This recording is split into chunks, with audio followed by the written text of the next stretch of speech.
ऐसी ही बेहतरीन कहानियाँ सुनने के लिए केपी नॉवल चैनल को लाइक, शेयर और सब्सक्राइब करें। आने वाली कहानियों के बारे में जानने के लिए हमारे टेलीग्राम से जुड़ें। लिंक डिस्क्रिप्शन में है। Talent awakening, draconic overlord of the apocalypse. अध्याय 141, एक दुर्जय राक्षस। एलिस्टर की आंखें थोड़ी चौड़ी हो गईं जब उसने नवीनतम सिस्टम अधिसूचना सुनी। समूह को बुलाना, एक साथ कई ड्रैगन। उसने सोचा, उसके मन में आश्चर्य और जिज्ञासा का एक स्पर्श था। इस अवधारणा ने उसे केलिन के शरीर में उसकी याद से ड्रैगन सवारों की याद दिला दी। लेकिन फिर, क्या मुझे उन्हें नियंत्रित करने के लिए सवारों की आवश्यकता होगी? नकारात्मक, बुलाए गए सभी कमतर ड्रैगन सवार की आवश्यकता के बिना खिलाड़ी के आदेशों का पालन करेंगे। क्या ऐसा है? ऐसा लगता है कि मुझे चिंता करने की कोई बात नहीं है। उसने सोचा, चिंता को एक तरफ धकेल दिया और अपने सामने युद्ध के मैदान पर फिर से ध्यान केंद्रित किया। नोटिस, दैनिक खोज पूर्ण होने के लिए बचा समय 21 घंटे 2 मिनट 11 सेकंड। सिंडर और डार्विन ने राक्षसों पर अपने हमले जारी रखे। प्रत्येक प्रहार पिछले से अधिक शक्तिशाली था। उनके पैरों के नीचे की जमीन कांप उठी और घाटी उनके विनाश की आवाज़ों से गूंज उठी। सिंडर ने नेतृत्व किया। उसकी लाल आंखें सिकुड़ गईं क्योंकि उसने मैग्मा राक्षसों के एक समूह को उनकी ओर बढ़ते देखा। उनकी फटी हुई, पत्थर जैसी त्वचा आंतरिक गर्मी से चमक रही थी और वे विरोध में दहाड़ रहे थे, इस बात से अनजान कि उनके लिए क्या विनाश आने वाला है। थूम! सिंडर की पूंछ बाहर निकली और निकटतम राक्षस से इतनी जोर से टकराई कि वह प्राणी हवा में उछल गया।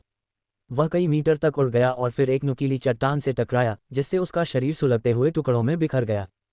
अन्य राक्षस क्षण भर के लिए रुक गए, लेकिन सिंडर ने कोई दया नहीं दिखाई। उसने गहरी सांस ली, फिर आग की एक और धार छोड़ी, जो घाटी के तल पर फैल गई। आग ने राक्षसों को भस्म कर दिया। उनकी त्वचा तीव्र गर्मी के कारण और भी फट गई और फिर वे गिर पड़े। आसपास की चट्टानें लाल गर्म चमक उठीं और धरती सिंडर की लपटों से काली हो गई। इस बीच डार्विन ने अधिक चुस्त राक्षसों पर ध्यान केंद्रित किया, जैसे कि वायरम जैसी छिपकलियां और छाया शिकारी कुत्ते, जो चट्टानों के बीच से भाग रहे थे, उसके हमलों से बचने की कोशिश कर रहे थे। उनकी हरकतों का हिसाब लगाते हुए उनकी आंखें चमक उठीं। उनके जबड़े में बिजली चमक रही थी। डार्विन के जबड़े से बिजली का एक बोल्ट निकला, जो वायरम जैसी छिपकली को बीच में ही मार गिरा। जैसे ही बिजली उसके शरीर से गुजरी, उसका खंडित शरीर अकड़ गया। उसके दांतेदार तराजू एक तीखी दरार के साथ फट गए। राक्षस की मौत की चीखें ज्यादा देर तक नहीं रहीं। उसका शरीर धुएं के ढेर में जमीन पर गिर गया। बिजली यहीं नहीं रुकी, वह वायरम से छाया शिकारी कुत्तों के झुंड पर कूद गया, जो भागने की कोशिश करते हुए दर्द से चिल्ला रहे थे। एक एक करके वे मारे गए। उनके शरीर हिंसक रूप से कंपन कर रहे थे और फिर बेजान ढेर में गिर गए। उनके नीचे की जमीन सुलग रही थी और जले हुए फर की गंध हवा में भर गई। सिंडर ने भी पीछे न रहते हुए एक विशालकाय कीट पतंगों वाले जीव को भागते हुए देखा। उसका चिटिनस कवच मंद रोशनी में चमक रहा था, क्योंकि वह बेतहाशा जमीन में घुसने की कोशिश कर रहा था। लेकिन सिंडर उससे कहीं तेज था। वूश! उसकी विशाल पूंछ एक बैटरिंग रैम की तरह नीचे झुकी और कीट पतंगों से टकराकर घिनौनी आवाज के साथ बूम! जीव का शरीर प्रभाव के कारण चकनाचूर हो गया। घाटी के तल पर खून के छींटे फैल गए, जबकि उसके अंग कुछ देर के लिए हिले और फिर स्थिर हो गए। जैसे ही डार्विन आगे बढ़ा, उसके पंजे जमीन में धंस गए और पैरों के नीचे आने वाली किसी भी दुर्भाग्यपूर्ण चीज को कुचल दिया। छाया शिकारी कुत्तों के एक समूह ने उसके पैरों के बीच से छलांग लगाने की गलती की, लेकिन डार्विन के विशाल पंजे हड्डियों को चकनाचूर करने वाली आवाज के साथ नीचे आए। धमाके, जिससे जीव गर्म पथरीली जमीन पर खून के धब्बों के अलावा कुछ नहीं रह गए। जब एलिस्टर ने नरसंहार देखा तो उसे एक अजीब सी संतुष्टि का एहसास हुआ। उसके ड्रैगन बिना किसी दोष के प्रदर्शन कर रहे थे। हर हमला उनके दुश्मनों को नष्ट कर रहा था और उनके पीछे विनाश के अलावा कुछ नहीं छोड़ रहा था। फिर भी युद्ध का मैदान राक्षसों से भरा हुआ था। घाटी की गहराई से और भी राक्षस निकल रहे थे। हमारा काम अभी खत्म नहीं हुआ है। दबाव बनाए रखो, सिंडर। डार्विन समझ गए, मेरे प्रभु, उन्होंने उत्तर दिया। सिंडर का अगला लक्ष्य मैग्मा राक्षसों का एक समूह था जो एक साथ बंधे थे। उनकी दहाड़ घाटी में गूंज रही थी क्योंकि वे आगे बढ़ रहे थे। वे साहसी हो गए थे। उन्हें विश्वास था कि वे एक मौका पा सकते हैं। लेकिन सिंडर तैयार थी। वह पीछे हट गई। उसके चारों ओर लपटें घूम रही थीं क्योंकि उसने आग की एक केंद्रित धारा छोड़ी। लपटें हवा में फैल गईं, राक्षसों पर सीधे वार किया। उनकी पत्थर जैसी त्वचा थोड़ी देर के लिए चमक उठी, फिर वे अपने घुटनों पर गिर गए। डार्विन ने बिजली की एक धार छोड़ी। उसके मुंह से चटकने वाले बोल्ट निकले। बिजली घाटी में फैल गई और अधिक छाया भेड़ियों और ड्रेड स्टॉकर्स को मार गिराया। लेकिन जैसे ही डार्विन फिर से हमला करने के लिए तैयार हुआ, घाटी में एक बहुत बड़ा धमाका हुआ। ध्वनि इतनी शक्तिशाली थी कि उनके नीचे की जमीन हिल गई। धूल और मलबा हवा में फट गया, जिससे एक घना बादल बन गया जिसने कुछ समय के लिए सब कुछ स्पष्ट कर दिया दृश्य। एलिस्टर डार्विन के सिर पर खड़ा था। उसने महसूस किया कि विस्फोट का बल उसके पूरे शरीर में कंपन कर रहा था। उसने सहज रूप से एक हाथ उठाया ताकि उड़ते हुए मलबे से अपना चेहरा बचा सके। उसका दूसरा हाथ स्थिरता के लिए डार्विन के सिर पर एक तराजू को कसकर पकड़ रहा था। उसके बाल हवा में हिंसक रूप से लहरा रहे थे, जैसे कि तूफान में फंसा हुआ बैनर। पास में खड़ी सिंडर तनाव में थी। उसने सहज रूप से एक रक्षात्मक रुख अपनाया। उसके विशाल पंख उसके शरीर को बचाने के लिए बाहर निकले, जैसे कि एक शक्तिशाली हमले की तैयारी कर रही हो। एलिस्टर हवा में बदलाव, अपने ड्रैगन की अचानक गंभीरता को महसूस कर सकता था। ये राक्षस मजबूत लगता है, उसने सोचा। जैसे जैसे धूल धीरे धीरे जमने लगी, एलिस्टर की तीखी आंखें धुंध को चीरती हुई बाहर निकलीं। उसने जो देखा उससे उसकी आंखें थोड़ी चौड़ी हो गईं। एक विशाल वर्ग रेन और उसकी टीम के साथ वापस। रेन और उसकी टीम तपती हुई जमीन से आगे बढ़ी। हर कदम पर तीखी गर्मी उनकी ताकत को कम कर रही थी। हवा घनी थी, लगभग दम घोंटने वाली, और उनके नीचे की जमीन पिघलने के कगार पर थी, क्योंकि पिघले हुए लावा के छोटे छोटे विस्फोट समय समय पर फूट रहे थे, जिससे उन्हें लगातार अपनी गति को बदलने और चकमा देने के लिए मजबूर होना पड़ रहा था। रेन के चेहरे पर पसीना टपक रहा था, लेकिन उसने अपनी आंखें आगे की ओर रखीं, नाइट रीवर्स के लगभग अंतहीन हमले के माध्यम से अपनी टीम का नेतृत्व करने पर ध्यान केंद्रित किया। सभी सावधान रहें, हम लगभग इससे बाहर निकल चुके हैं, रेन ने पुकारा। थकावट के बावजूद उसकी आवाज़ स्थिर थी। गोरो अपने युद्ध कुल्हाड़ी को चलाते हुए एक और नाइट रीवर को चीरते हुए उस प्राणी का काला खून धरती पर बिखर गया। प्रयास के साथ उसके कंधे हिल रहे थे, लेकिन वह आगे बढ़ा। प्रत्येक शक्तिशाली झटके के साथ उसकी मांसपेशियां उभर रही थीं। अध्याय 142 एक फील्ड बॉस के साथ टकराव। हिरोशी फुर्तीला और तेज राक्षसों के बीच से गुजरा। उसके खंजर धुंधले थे, क्योंकि वे टैंडन और जोड़ों को चीरते हुए अपंग करने, अक्षम करने और फिर अंतिम वार करने के उद्देश्य से थे। कैदा ने जितना हो सका उतना आगे बढ़कर अपनी तलवार से किसी भी प्राणी को काट डाला जो उसके पास आने की हिम्मत करता। रेजोग्रिन ने पीछे से आकर अपने युद्ध के हथौड़े को इतनी ताकत से जमीन पर पटका कि धरती में शॉकवेव फैल गई, जिससे दुश्मन संतुलन खो बैठे। जैसे ही टीम ने अपनी लय पकड़नी शुरू की, उनके पैरों के नीचे जमीन हिंसक रूप से हिल गई, एक ऐसा कंपन जिसने झुलसी हुई धरती में दरारें पैदा कर दीं। आगे की छाया से एक विशाल प्राणी उभर कर आया, एक A+ रैंक का फील्ड बॉस जिसे इन्फिनल ग्रैंडिक के नाम से जाना जाता है। NOBIN.C ओम। एक चमकदार लाल प्रतिभा खिड़की अचानक प्रकट हुई। राक्षस इन्फिनल ग्रैंडिक, रैंक A+, क्लास विशालकाय, कुल लड़ाकू शक्ति 49,900। ये जानवर उनसे 20 फीट से भी ज्यादा ऊंचा था, जिसके 4 बड़े मांसल हाथ थे जो पिघली हुई धातु की गर्मी से चमकते हुए पंजों में समाप्त होते थे। यह एक विशालकाय वर्ग था। इसकी खाल मोटी, बख्तरबंद लाल रंग की थी, जिसकी सतह पर लावा की नसें बह रही थीं, और इसकी आंखें तीव्र नीली आग से जल रही थीं। वह इन्फिनल ग्रैंडिक है, एक उच्च रैंकिंग फील्ड बॉस। लाइव प्रसारण पर मार्कस की आवाज़ गूंज उठी। यह उनकी अब तक की सबसे कठिन चुनौती हो सकती है। वे पहले से ही गर्मी और लगातार लड़ाई से थक चुके हैं, इसलिए चीज़ें बहुत अच्छी नहीं लग रही हैं। अगर वे इस चीज़ को नीचे नहीं ले जा सकते तो यह उनके लिए बुरा होगा। स्थिति का आकलन करते समय रेन की आंखें सिकुड़ गईं। हिरोशी, इसे हवा से भ्रमित कर दो, इसे लड़खड़ाओ। हिरोशी ने सिर हिलाया। अपनी थकान के बावजूद वह जितनी तेजी से चल सकता था चला गया। छलांग लगाने से पहले उसने अपने पैर मजबूती से जमाए, खंजर उठाए और राक्षस के पैरों में उसके शरीर के कवच के बीच के गैप को देखा और एक टेंडन को काट दिया। फिर उसने अपने आसपास की हवा में हेरफेर करना शुरू कर दिया। हवा का एक झोंका आगे बढ़ा, इन्फिनल ग्रैंडिक के पैरों के चारों ओर घूमता हुआ जानवर को असंतुलित कर दिया। राक्षस दहाड़ता हुआ पीछे की ओर लड़खड़ा गया, चट्टानी दीवारों से टकराया और चट्टानों की बारिश होने लगी। प्राणी लड़खड़ा गया, उसके पंजे दीवार से रगड़ रहे थे क्योंकि वह अपने पैर को फिर से जमाने के लिए संघर्ष कर रहा था। गोरो, अब, रेन चिल्लाया। गोरो ने जवाब में दहाड़ लगाए, अपने युद्ध कुल्हाड़ी को ऊपर उठाकर आगे बढ़ा।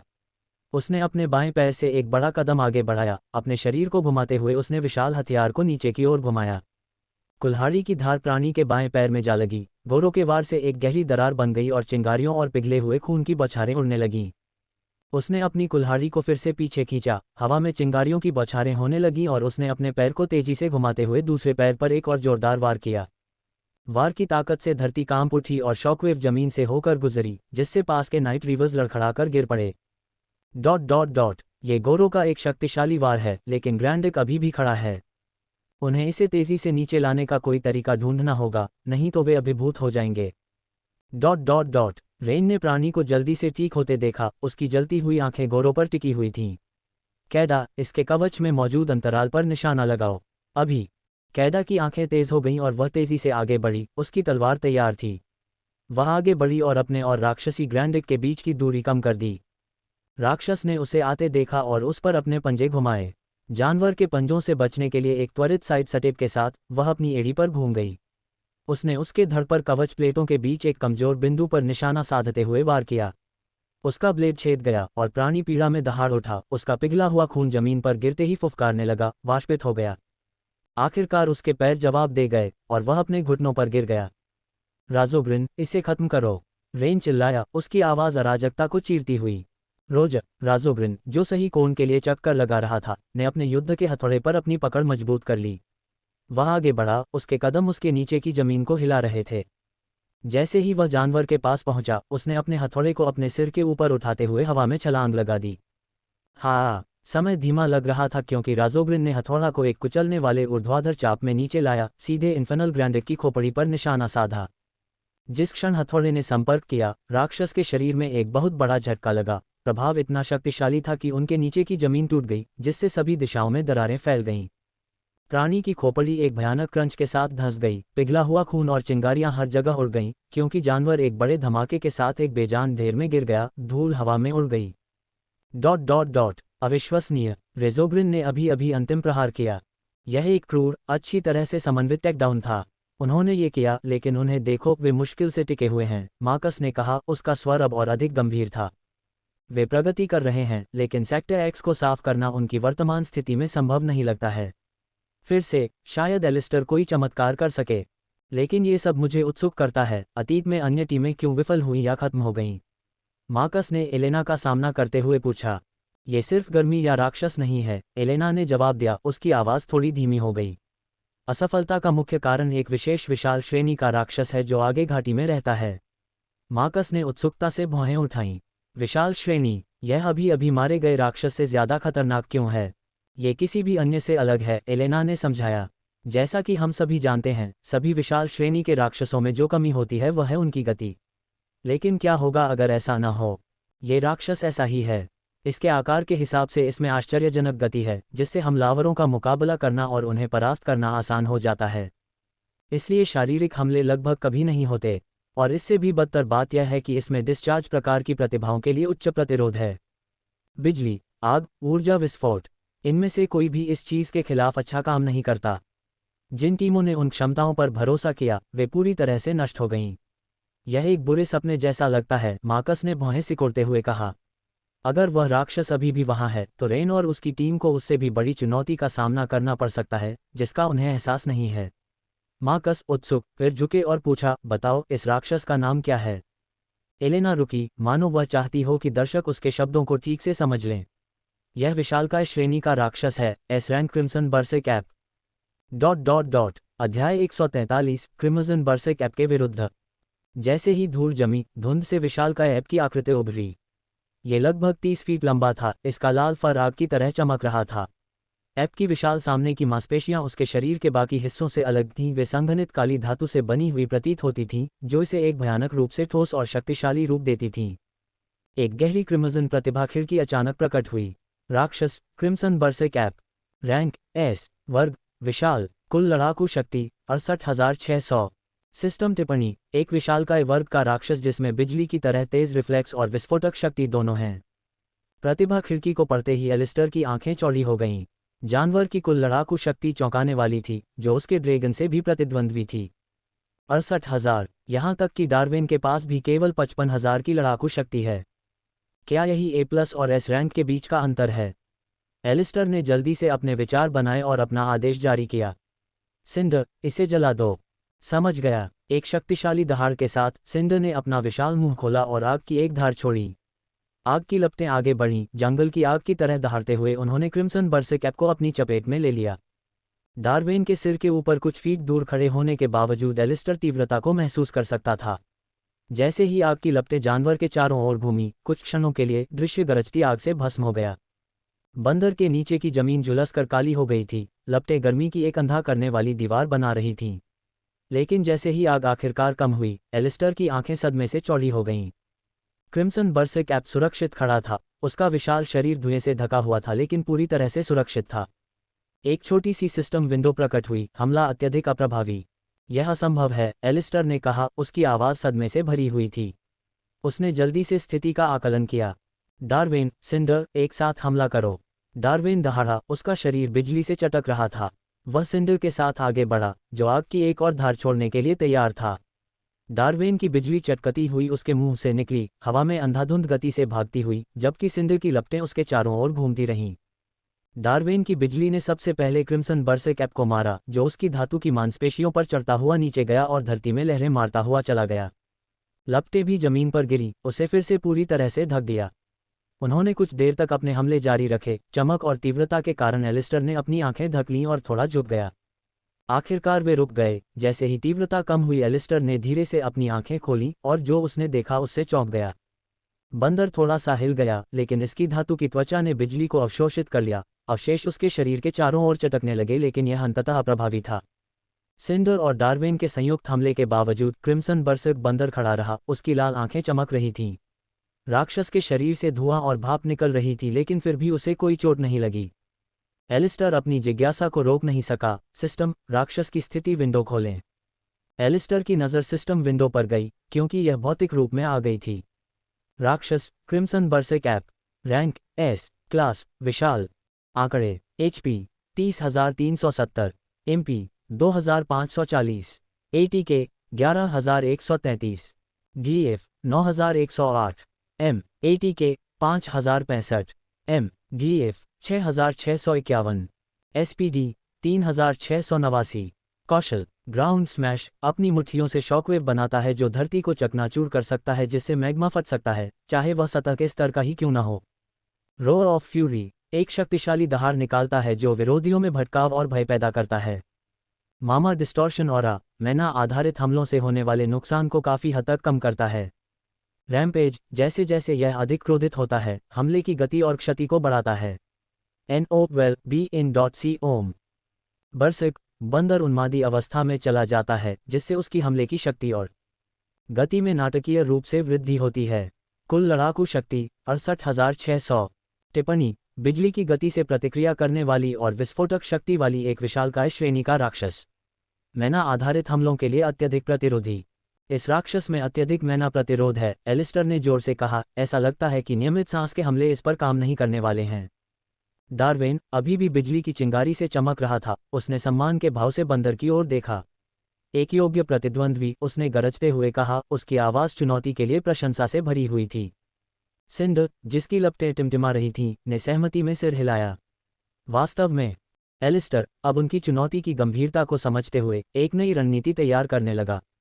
विचारों में खोए हुए क्रिम्सन बरसिक ने अचानक एक बहरा कर देने वाली दहाड़ लगाई। यह आवाज़ पूरी घाटी में गूंज उठी, हवा में गूंज उठी और आसपास के सभी लोगों में बेचैनी की सिहरन पैदा कर दी। घाटी के दूसरी तरफ लड़ रहे रेन ने कुछ पल के लिए विराम लिया। उसकी आंखें इधर उधर घूम रही थीं, भयानक आवाज़ के स्रोत का पता लगाने की कोशिश कर रही थीं। वह क्या था? हिरोशी ने अराजकता के बीच चिल्लाया, उसकी आवाज़ लड़ाई से थकी हुई थी। वह दहाड़, यह ऐसी किसी भी चीज़ से अलग है जो मैंने पहले कभी नहीं सुनी, कैडा ने कहा, उसकी नज़र दूर क्षितिज पर टिकी हुई थी। ये निश्चित रूप से एलिस्टर के ड्रैगन से नहीं था। गोरो अभी भी स्कॉचक्लॉस के एक समूह से जूझ रहा था, उसने बड़बड़ाया। हमें ध्यान केंद्रित करने की आवश्यकता है, हम इसे अनदेखा नहीं कर सकते। यह भारी लग रहा था। रेन ने अपने चश्मे को समायोजित किया, उसकी अभिव्यक्ति गंभीर थी क्योंकि उसने उसे ओके कहा। अब आपको वास्तव में परीक्षण के लिए रखा जाएगा, उसने अपनी सांस के नीचे बड़बड़ाया। मुझे आशा है कि आप मास्टर यूतो को निराश नहीं करेंगे। इस बीच मार्कस और एलेना ने लाइव फीड को देखते हुए चिंतित नज़रों का आदान प्रदान किया। ... वह आवाज़ क्या थी? यह एलिस्टर की दिशा से आई थी, मार्कस ने कहा, उसका माथा सिकुड़ गया। हमें पास के ड्रोन पर स्विच करने और करीब से देखने की ज़रूरत है। एलेना ने सिर हिलाया, उसकी आंखें सिकुड़ गईं क्योंकि उसने फीड को क्षेत्र में स्थित पास के ड्रोन पर निर्देशित किया। फीड स्विच होने पर स्क्रीन टिमटिमा गई, जिससे एलिस्टर और उसके ड्रैगन क्रिम्सन बरसिक ऐप के खिलाफ एक भयंकर संघर्ष में उलझे हुए दिखाई दिए। ओह नहीं, एलेना ने कहा, वह क्रिम्सन बरसिक ऐप है। ये बहुत बड़ा है। मार्कस की आंखें आश्चर्य से चौड़ी हो गईं। उसने देखा कि एलिस्टर के ड्रैगन हमला नहीं कर रहे थे, उनका ध्यान कहीं और था। ऐसा लगता है कि एलिस्टर के ड्रैगन अभी हमला नहीं कर रहे हैं। क्या हो रहा है? अचानक विराम क्यों? अपने ड्रैगन की ओर मुड़ते हुए एलिस्टर ने पुकारा, सिंडर, डार्विन, एक समन्वित हमले के लिए तैयार हो जाओ। हमें इसे वहां मारना है जहां ये कमजोर है। एलिस्टर अपनी योजना को लागू कर पाता इससे पहले ही क्रिम्सन बरसेकैप अचानक तेज गति से आगे बढ़ा। इसके विशाल अंगों ने जमीन पर जोरदार प्रहार किया, जिससे घाटी में कंपन होने लगा और धूल और मलबे के बादल उठने लगे। जब ये जानवर एलिस्टर और उसके ड्रैगन की ओर सीधे बढ़ा तो उसकी आंखें लाल चमक से जलने लगीं। जब विशालकाय पास आया तो एलिस्टर की आंखें चौंककर चौड़ी हो गईं। वह अप्रत्याशित रूप से आगे बढ़ने से क्षण भर के लिए स्तब्ध रह गया, तत्काल आदेश देने में असमर्थ था। जानवर की अचानक दौड़ ने एक अराजक माहौल बना दिया, जिससे स्पष्ट रूप से सोचना मुश्किल हो गया। दृश्य को देख रहे एलेना और मार्कस चौंक गए। एलेना की भौहें चिंता से सिकुड़ गईं। एलिस्टर के ड्रैगन क्यों नहीं चल रहे हैं? यह कोई सामान्य रणनीति नहीं लगती। क्या वे हिचक रहे हैं? अध्याय 144, विपत्ति के बीच से धधकते हुए। लाइव चैट सवालों और अटकलों से भर गई। क्या हो रहा है? ड्रैगन हमला क्यों नहीं कर रहे हैं? क्या वे बंदर से डरते हैं? शायद एलिस्टर के पास कोई गुप्त योजना है। ड्रैगन सही समय का इंतजार कर रहे होंगे। चलो, कुछ करो। हाँ, लगता है कि उन्हें अपना मुकाबला मिल गया है। शायद बंदर उनसे ज्यादा ताकतवर है। अब उनके पास कोई विकल्प नहीं बचा होगा क्योंकि उनकी सांसों के हमले काम नहीं कर रहे थे। जैसे जैसे चैट सवालों और शंकाओं से भरती गई, डार्विन अचानक बोल पड़ा।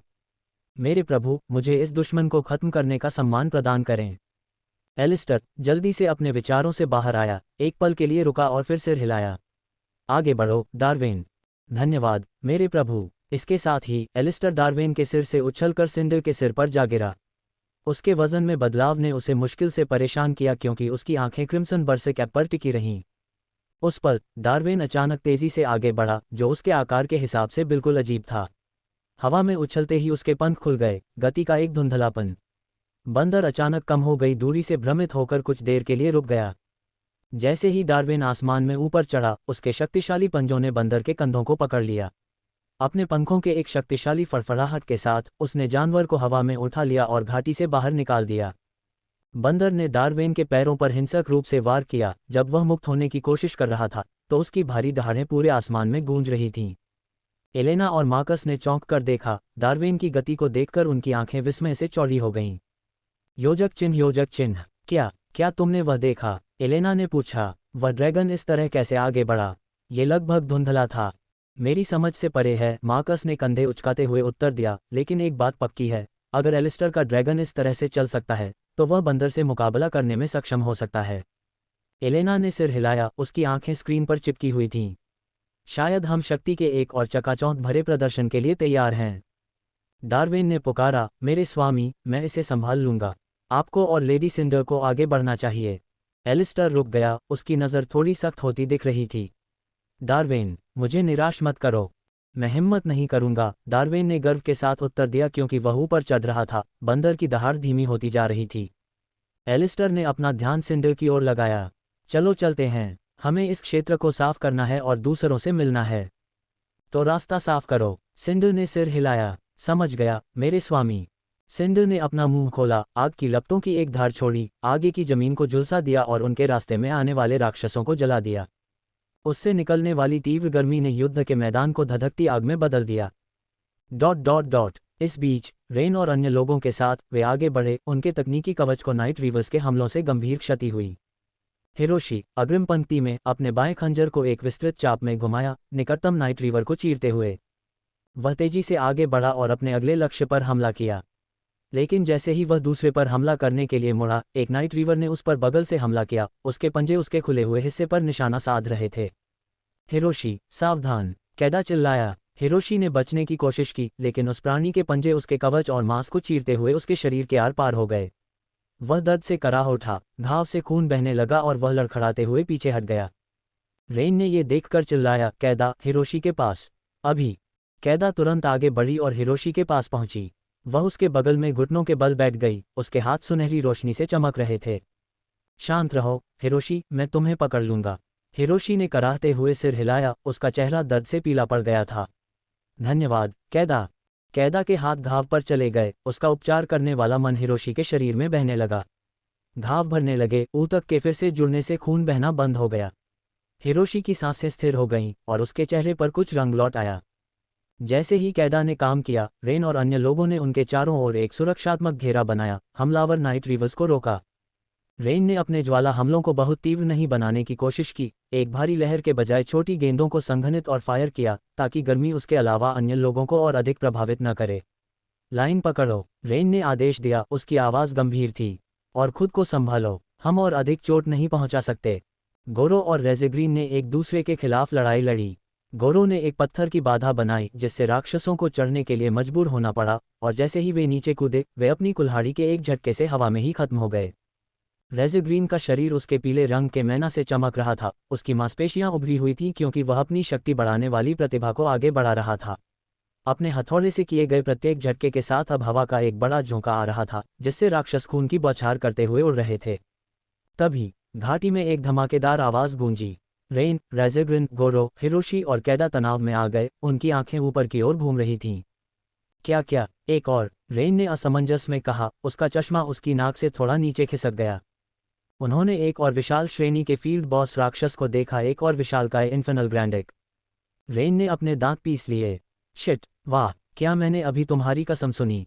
हिरोशी, जो अब ठीक था और अपने पैरों पर खड़ा था, खंजर तैयार करके, उसने हास्य के स्पर्श के साथ पूछा। उसकी प्रतिक्रिया इस तथ्य के कारण थी कि ऐसा कृत्य रेन के लिए बहुत ही असामान्य था। अभी इसके लिए समय नहीं है, हिरोशी, रेन ने गंभीर स्वर में कहा। तैयार हो जाओ, उसने आदेश दिया। हमें इस राक्षस को जितनी जल्दी हो सके खत्म करना होगा। वे सभी आगे की भीषण लड़ाई के लिए तैयार होकर सिर हिलाते रहे। रेज़ेग्रीन ने अपनी हथौड़े की डंडी के चारों ओर अपनी उंगलियां मोड़ी, गोरो ने अपनी कुल्हाड़ी के डंडे को कस लिया, और हिरोशी के खंजर रोशनी में चमक उठे। कैदा ने युद्ध की मुद्रा अपना ली, उसके चेहरे पर युद्ध के लिए तैयार भाव था। लेकिन जैसे ही वे तैयार हुए, रेन ने महसूस किया कि उसके पैरों के नीचे की जमीन कांप रही है। उसका चेहरा पीला पड़ गया और उसकी आंखें दूर घाटी के रास्ते की ओर मुड़ गईं। उसने जो देखा, उससे उसका दिल धड़कने लगा। राक्षसों का एक विशाल समूह उनकी ओर बढ़ रहा था, एक अथक भीड़ जो उन्हें घेरने की धमकी दे रही थी। हिरोशी तनाव में आ गया, उसकी पकड़ उसके खंजरों पर कस गई। रेन, क्या तुम्हारे पास कोई योजना है? रेन ने गहरी सांस ली। हालात गंभीर लग रहे थे, लेकिन घबराना उसका तरीका नहीं था। उसका दिमाग दौड़ने लगा। हमें अलग होने की ज़रूरत है। गोरो, तुम और रेज़ेग्रीन इन्फेनल ग्रैंडिक को संभालो। हिरोशी, कैडा और मैं आने वाली भीड़ से निपटेंगे। कैडा, अपनी चिकित्सा तैयार रखो, और हिरोशी, उसके करीब रहो। मैं जितने लोगों को जला सकता हूँ, जला दूंगा। जो कुछ लोग मुझसे बच निकलेंगे, उन्हें तुम दोनों ही संभाल लेंगे। समझ गए, हिरोशी और कैडा ने जवाब दिया। गोरो ने सिर हिलाया, उसकी मांसपेशियां तनाव में आ गईं क्योंकि वह हमला करने के लिए तैयार था। समझ गए, रेन, अब हम चलेंगे। उस पल में, गोरो ने पहले जो दीवारें खड़ी की थीं, वे गिर गईं, और वे आगे बढ़ गए। रेज़ेग्रीन ने दहाड़ते हुए अपने हथौड़े को व्यापक रूप से घुमाया ताकि उनके और इन्फेनल ग्रैंडिक के बीच के सभी छोटे राक्षसों से छुटकारा मिल सके। रेन हिरोशी और कैडा की ओर मुड़ा, उसकी अभिव्यक्ति दृढ़ थी। तुम दोनों सावधान रहो, हम कोई गलती बर्दाश्त नहीं कर सकते। हिरोशी ने सिर हिलाया। समझ गए, कप्तान। अपनी योजना तय करने के बाद वे हरकत में आ गए। गोरो और रेज़ेग्रीन इन्फेनल ग्रैंडिक की ओर दौड़े, उन सभी ने अपना सर्वश्रेष्ठ दिया। हालांकि वे सभी रेन के आदेशों को सुनते थे, लेकिन उनमें से प्रत्येक को पता था कि वे इस तरह से अधिक समय तक नहीं चल पाएंगे, और उनमें से एक हिस्सा ये भी चाहता था कि एलिस्टर जल्द ही आ जाए। जैसे ही डार्विन अपने पंजों में क्रिम्सन बर्सिक ऐप को पकड़े हुए नीचे उतरा, उसने जानवर को छोड़ दिया और चट्टानी जमीन पर भारी रूप से उतरा। इस प्रभाव से धरती में कंपन हुआ, और डार्विन ने खुद को स्थिर करने के लिए अपने पंख फैलाए। उसने विशाल वानर पर नजर डाली, जो जमीन को हिलाते हुए भारी रूप से उतरते समय क्रोध में दहाड़ रहा था। क्रिम्सन बर्सिक ऐप ने अपनी लाल आंखें डार्विन पर टिका दीं। ड्रैगन के बिजली जैसे बैंगनी रंग के तराजू चांदनी की रोशनी में चमक रहे थे, और उसकी तलवार, तूफान क्लीवर, उसकी पूंछ की नोक पर विलीन हो गई थी। डार्विन के शक्तिशाली पंख हवा में टकरा रहे थे, जिससे हवा के झोंके उसके चारों ओर घूम रहे थे। आगे की लड़ाई के लिए तैयार होते हुए उसकी आंखें सिकुड़ गई। चलो ये सब खत्म करते हैं। मेरे पास आओ, जानवर, डार्विन ने कहा, उसकी बैंगनी आंखें चमक रही थीं। बंदर ने अचानक एक भयंकर दहाड़ लगाई, एक गहरी आवाज जिसने हवा को हिला दिया। डार्विन ने तुरंत जवाब दिया, अपनी खुद की एक तीव्र दहाड़ लगाई, और अब उसने अपने शरीर से अपने ड्रैगन आभा को बाहर निकाला। इन विशाल दहाड़ों का टकराव तीव्र था, नीचे की मंजिल टूट गई और मुड़ गई। ड्रोन रुक गया क्योंकि चारों ओर की हवा तीव्र रूप से कंपन कर रही थी। वह दहाड़ हमारे फीड को भ्रमित कर रही है, एलेना ने कहा, जिस तरह से वीडियो टिमटिमा रहा था उसे देखते हुए। अरे, इन राक्षसों की शक्ति कोई मजाक नहीं है, मुझे सचमुच ठंड लग रही है, मार्कस ने थोड़ी बेचैनी के साथ कहा। एक शक्तिशाली उछाल के साथ डार्विन ने अपने पंख फड़फड़ाए, जिससे बंदर की ओर हवा का एक तेज झोंका आया। हवा का बल हवा में चीरता हुआ क्रिम्सन बरसिक बंदर से टकराया और उसे पीछे की ओर डगमगाने पर मजबूर कर दिया। डार्विन ने मौके का फायदा उठाया, तेजी से आगे बढ़ा, उसकी हरकत की ताकत से पत्थर कंकड़ की तरह उड़ रहे थे। वह घूमा और तलवार से अपनी पूंछ की नोक पर वार किया, स्टील की एक चमकदार धार हवा में करती हुई निकल गई। ब्लेड बंदर के शरीर में घुस गया, जिससे वह उसके धातु जैसे बाहरी हिस्से को पार कर गया, जिससे एक गहरा जलता हुआ घाव हो गया। प्रभाव से चिंगारियां उड़ीं और बंदर दर्द से दहाड़ने लगा। जैसा कि उम्मीद थी, अगर जादू काम नहीं करेगा तो मैं हमेशा अपनी तलवार पर भरोसा कर सकता हूँ, डार्विन ने अपना मुंह खोले बिना कहा। अध्याय 145 चकाचौंध करने वाली गति, क्रिम्सन क्रोध। डार्विन ने खुद को क्रिम्सन बरसिक ऐप पर फेंका, उसके पैर उसे चकाचौंध करने वाली गति से आगे बढ़ा रहे थे। ऐप अभी भी शुरुआती घाव से उबरने की कोशिश कर रहा था। उसने खुद को संभालने की कोशिश की, लेकिन डार्विन की गति बेजोड़ थी। उसने अपनी पूंछ को एक चौड़े चाप में घुमाया, उसकी नोक पर लगी तलवार हवा में करते हुए चमक रही थी। ब्लेड ने ऐप के कंधे पर वार किया, उसकी सख्त धातु की खाल को चीरते हुए और खून बहाते हुए। यह अविश्वसनीय है, एलेना ने कहा। मैंने कभी किसी विशाल वर्ग को इतनी तेजी से चलते नहीं देखा। एलिस्टर के ड्रैगन का निश्चित रूप से ऊपरी हाथ है, मार्कस ने सहमति जताई। लेकिन वह ऐप अभी भी हमें वह सब नहीं दिखा पाया है जो वह कर सकता है। ऐप लड़खड़ाते हुए पीछे हटा, अपनी विशाल मुट्ठियों को जमीन पर पटकते हुए खुद को स्थिर किया। इस प्रभाव ने धरती में शॉकवेव भेजी, जिससे गहरी दरारें बन गईं और जमीन हिंसक रूप से हिलने लगी। दरारों से मैग्मा फूट पड़ा, जिससे युद्ध के मैदान में एक नारकीय चमक आ गई। डार्विन ने बिना किसी परेशानी के अपने हमले जारी रखे। जैसे ही डार्विन बंदर के चारों ओर दौड़ा, वह धुंधला हो गया। उसके बड़े बड़े कदमों से ऐसा लग रहा था कि इलाके में छोटे छोटे भूकंप आ रहे हैं। वह अपनी तलवार से वार कर रहा था और अपने पंजों से वार कर रहा था। प्रत्येक हमला बंदर के महत्वपूर्ण बिंदुओं को निशाना बनाता था, जिससे उसके धातु के मांस में गहरे घाव हो जाते थे। सीधा प्रहार, मार्कस ने खुशी जताई। ये चोट पहुंचाने वाला है। क्या ये सिर्फ मुझे ही लग रहा है या ऐसा लग रहा है कि एलिस्टर का ड्रैगन किसी तरह की ड्रैगन तलवारबाजी से लड़ रहा है? तुम अकेली जिज्ञासु नहीं हो, एलेना। मार्कस थोड़ा आगे झुका, हालांकि हम निश्चित नहीं हो सकते कि यह क्या है। ये देखने वाले सभी लोगों के लिए स्पष्ट है कि ये सिर्फ यादृच्छिक हरकतें नहीं हैं। बंदर दर्द और हताशा में दहाड़ रहा था। उसकी बड़ी बड़ी मुट्ठियां बेतहाशा घूम रही थीं क्योंकि वह डार्विन को पकड़ने की कोशिश कर रहा था। लेकिन डार्विन बहुत तेज था, उसकी बिजली जैसी तेज प्रतिक्रियाएं उसे हर वार को आसानी से चकमा देने की अनुमति देती थीं। हर बीतते सेकंड के साथ डार्विन के हमले और भी तेज होते जा रहे थे। वह हवा में उछला, फिर अपनी तलवार को आगे बढ़ाते हुए नीचे गिरा। ब्लेड ने बंदर की मोटी खाल को चीर दिया और उसके पीछे चिंगारी का निशान छोड़ गया। यह और भी तेज गति से आगे बढ़ रहा है। ये कैसे संभव है? मुझे समझ नहीं आता। अगर विशाल वर्ग के राक्षस छोटे प्रकार की गति प्राप्त करना शुरू कर देते हैं, तो मैं मानवता के भाग्य के बारे में डरने से खुद को नहीं रोक सकता। अगर हम किसी ऐसे राक्षस से भिड़ गए जो वश में नहीं है, यह एक वास्तविक आपदा होगी, ये निश्चित है। ऐसी गति के साथ एक पूरी छापा मारने वाली टीम एक पल में नष्ट हो सकती है, मार्कस ने गंभीर स्वर में उत्तर दिया। ये सच हो भी सकता है और नहीं भी, एलेना ने अपने चेहरे पर उत्सुक भाव के साथ कहा। कैसे? हमारे गिल्ड लीडर्स को उस गति से मेल खाने में सक्षम होना चाहिए। लेडी आन्या जैसी किसी भी व्यक्ति के पास एसएसएस रैंक की प्रतिभा है जो उसकी सभी शारीरिक क्षमताओं को बढ़ाती है, इसलिए अगर वह युद्ध की गर्मी में बह गई तो उसे इसे पार करने में सक्षम होना चाहिए। तो अगर उसके नेतृत्व वाली छापामार टीम को ऐसे राक्षस का सामना करना पड़े, तो मुझे यकीन है कि यह निश्चित रूप से लंबे समय तक खतरा नहीं रहेगा। लगता है कि आपकी बात सही है, एलेना। ठीक है, इतना ही काफ़ी है। आइए अपना ध्यान अपनी स्क्रीन पर रखें ताकि हम पता लगा सकें कि दिग्गजों के इस संघर्ष में कौन विजेता होगा। वानर की दहाड़ें तेज होती गईं, जिससे हवा हिल गई और जमीन हिलने लगी। एलेना और मार्कस विस्मय में देख रहे थे, उनकी आंखें सदमे से चौड़ी हो गई थीं। जैसे कि संकेत पर क्रिम्सन बरसिक ऐप की आंखें चमकीले लाल रंग की चमक उठीं। उसने एक गगनभेदी दहाड़ लगाई, जिसकी आवाज़ बंजर भूमि में गूंज उठी और जमीन हिलने लगी। जैसे ही वह अचानक आगे बढ़ा, उसकी मांसपेशियां फूल गईं, वह और भी तेज और भी उन्मत्त हो गया। वह अपनी बेसिक अवस्था में पहुंच गया था। ऐसा लगता है कि लड़ाई और भी ज्यादा तीव्र होने वाली है। मुझे इसके बारे में सोचकर ही ठंड लग रही है, मार्कस ने हल्की हंसी के साथ कहा। डार्विन की आंखें सिकुड़ गईं क्योंकि उसने परिवर्तन को महसूस किया। बंदर की बड़ी मुट्ठी डार्विन की ओर मुड़ी और वह मुश्किल से अपने शरीर को मोड़कर रास्ते से हटा पाया।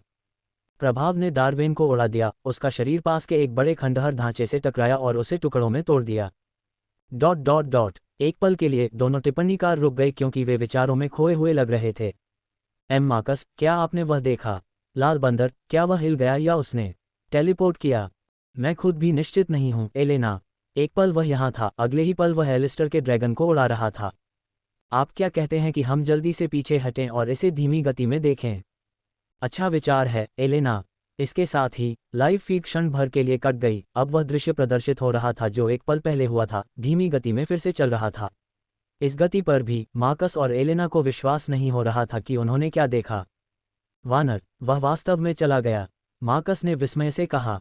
यह वास्तव में अविश्वसनीय था। मुझे लगता है कि हर नया साल हमेशा नई खोजों से भरा होता है। ऐसी विचित्र गति वाले विशाल वर्ग राक्षसों की कल्पना करें। ऐसा लगता है कि संघ को विशाल वर्ग के तहत वर्गों का एक नया विभाजन बनाना पड़ सकता है। डार्विन के तराजू फट गए, घाव से खून रिसने लगा। तुमने मुझे घायल कर दिया है। प्रभावशाली, डार्विन के शब्दों ने बंदर को भड़का दिया, जिससे वह उस पर हमला करने लगा। उसकी आंखें क्रोध से भरी हुई थीं। उसकी दहाड़ से हवा हिल रही थी। डार्विन अपने पैरों पर वापस आ गया। अपने पंखों को कमजोर रूप से फड़फड़ाते हुए उसने खुद को संभालने की कोशिश की। उसकी आंखें हमलावर क्रिम्सन बरसिक बंदर पर टिकी थीं। उसके पंख एक शक्तिशाली फड़फड़ाहट के साथ खुले, जिससे वह फिर से लड़ाई में शामिल हो गया। वह आगे बढ़ा, बंदर की तरफ एक तेज प्रहार करने का लक्ष्य बनाया, लेकिन बंदर की गति उसकी गति से मेल खाती थी। उसने अपने विशाल शरीर को मोड़ा, डार्विन के हमले को चकमा दिया और एक पीछे से मुक्का मारा जो डार्विन की छाती पर लगा, जिससे वह जमीन पर फिसल गया। डार्विन ने अपनी गति को रोकने के लिए अपने पंजे जमीन में गड़ा दिए, जिससे चट्टान और मिट्टी के टुकड़े फट गए। वह हवा में उछला, उसकी पूंछ एक घातक चाप में झूल रही थी। उसकी नोक पर तलवार बंदर के गले पर निशाना साध रही थी। बंदर ने अपने हाथ से ब्लेड को पकड़ लिया, उसकी धातु की खाल स्टील से टकराने लगी। उसने दहाड़ लगाई, डार्विन को अपने करीब खींचा और उसके मध्य भाग पर एक हड्डी कुचलने वाला मुक्का मारा। मुक्के की ताकत ने डार्विन के शरीर में शॉकवेव्स भेजीं। वह तेज दर्द महसूस करते हुए सांस के लिए हौंफने लगा। उसने कई वार किए, जिनमें से प्रत्येक पिछले वार से तेज था। उसके पंजे बंदर के चेहरे पर गहरे घाव कर गए, लेकिन बंदर बेफिक्र लग रहा था। वह क्रोध में दहाड़ने लगा और लगातार भूसे बरसाने लगा। अध्याय 146, गरजती हुई टक्कर। डार्विन ने बचने की कोशिश की, लेकिन बंदर के हमले बहुत ज्यादा थे। एक मुट्ठी उसके पंख से टकराई, हड्डी चटक कर टूट गई। इसके बावजूद डार्विन शांत रहा, जमीन पर गिर गया, उसकी हरकतें और भी सुस्त हो गईं। बंदर उसके ऊपर मंडरा रहा था, उसकी आंखें चमकीले लाल रंग की चमक रही थीं। वह प्रहार बहुत क्रूर था, मार्कस ने टिप्पणी की, उसकी आवाज़ चिंता से भरी हुई थी। एलिस्टर का ड्रैगन अब गंभीर संकट में है। क्या वह इससे उबर सकता है? एलेना ने जोर से सोचा। डार्विन एक तरफ लुढ़क गया, मुश्किल से एक कुचलने वाले स्टॉम्प से बचता हुआ, और अपनी पूंछ को घुमाता हुआ बंदर के पैर को काट दिया। बंदर लड़खड़ाया, लेकिन जल्दी से संभल गया। उसकी मुट्ठियां एक बहिराज में नीचे गिर रही थीं। प्रत्येक प्रहार ने डार्विन के चारों ओर की जमीन को चकनाचूर कर दिया, जिससे गड्ढे बन गए और मलबा उड़ गया। लाल बंदर हार नहीं मान रहा है, मार्कस ने नोट किया। ये प्रकृति की एक अथक शक्ति की तरह है। लेकिन डार्विन को देखो, एलेना ने इशारा किया। वह अभी भी वापस लड़ रहा है, अभी भी एक अवसर की तलाश कर रहा है। डार्विन ने खुद और क्रिम्सन बरसिक ऐप के बीच कुछ दूरी बना ली। ऐप दहाड़ने लगा, उसके घावों से काला धातु जैसा खून टपक रहा था। डार्विन ने अपनी आंखें सिकोड़ लीं और एक गहरी सांस ली, उसकी छाती हल्की चमक रही थी। वह किसी चीज की तैयारी कर रहा है, मार्कस ने आगे झुकते हुए कहा। यह एक बड़ा कदम हो सकता है। एक शक्तिशाली सांस छोड़ते हुए डार्विन ने बिजली की एक सघन सांस छोड़ी। शुद्ध ऊर्जा का बोल्ट आगे की ओर उछला और ऐप पर वार किया। बिजली ऐप के शरीर से होकर गुजरी, उसके कई घावों में से होकर। ऐप हिंसक रूप से ऐंठने लगा, उसका विशाल शरीर कांपने लगा क्योंकि बिजली उसके भीतर कहर बरपा रही थी। एक दर्दनाक दहाड़ के साथ ऐप अपने घुटनों पर गिर गया, उसकी ताकत आखिरकार खत्म हो गई। वह बिजली की सांस, यह अविश्वसनीय है, एलेना ने कहा। ऐसा लगता है कि लाल बंदर को लगे घाव अब बिजली को उसके शरीर में प्रवेश करने के लिए रास्ता दे रहे हैं। वह रस्सियों पर चढ़ गया है, मार्कस ने कहा, उसकी आवाज़ उत्साह से भरी हुई थी। एलिस्टर का ड्रैगन शायद इसे कर सकता है। डार्विन हल्के से जमीन पर गिरा, उसकी आंखें गिरे हुए बंदर से कभी नहीं हटी। वह देख रहा था कि वह धीरे धीरे अपने घुटनों पर वापस आने की कोशिश कर रहा है। आखिरकार डार्विन बोला, मैं घमंडी था, उसने स्वीकार किया, उसकी आवाज़ में सम्मान का भाव था। मैंने तुम्हें कम आंका। मेरा इरादा पूरी ताकत से तुमसे लड़ने का नहीं था, इसलिए मैं तुम्हें इस तरह से हराने का इस्तेमाल अपने स्वामी से प्रशंसा पाने के लिए करूंगा।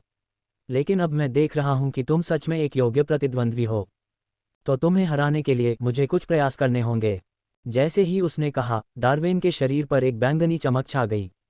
उसका विशाल ड्रैगन शरीर सिकुड़ने लगा। चमक तब तक बढ़ती गई जब तक कि उसने अपने मानवरूपी शूरवीर रूप, अपने लड़ाकू रूप को प्रकट नहीं कर दिया। रुको, यह क्या है? एलेना और मार्कस दोनों ने कहा। मुझे समझ में नहीं आ रहा, क्या एलिस्टर का ड्रैगन सिकुड़ गया? एलेना ने आखिरकार पूछा। ऐसा लगता है, लेकिन ऐसा लगता है कि इसने किसी तरह का मानवरूपी रूप ले लिया है।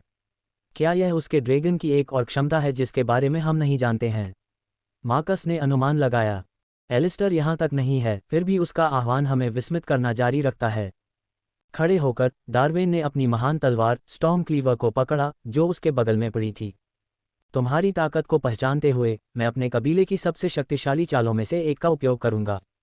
जैसे ही उसने इसे जमीन से खींचा, उसकी बाँह और तलवार के चारों ओर रून चमक उठे जो भयंकर रोशनी से चमक रहे थे। क्या वे रून हैं? वे वाकई वैसे ही दिखते हैं, मार्कस ने स्क्रीन पर उत्सुकता से देखते हुए जवाब दिया। लेकिन मुझे लगा कि उनका इस्तेमाल सिर्फ कीमिया और लोहारी में होता है। NOWELLBEACON सच है, लेकिन उन लोगों के उद्देश्य इस वाले से मेल नहीं खा सकते। न केवल ये वास्तव में पुराना लग रहा है, बल्कि ऐसा लगता है कि वे उसकी शक्ति को बढ़ा रहे हैं।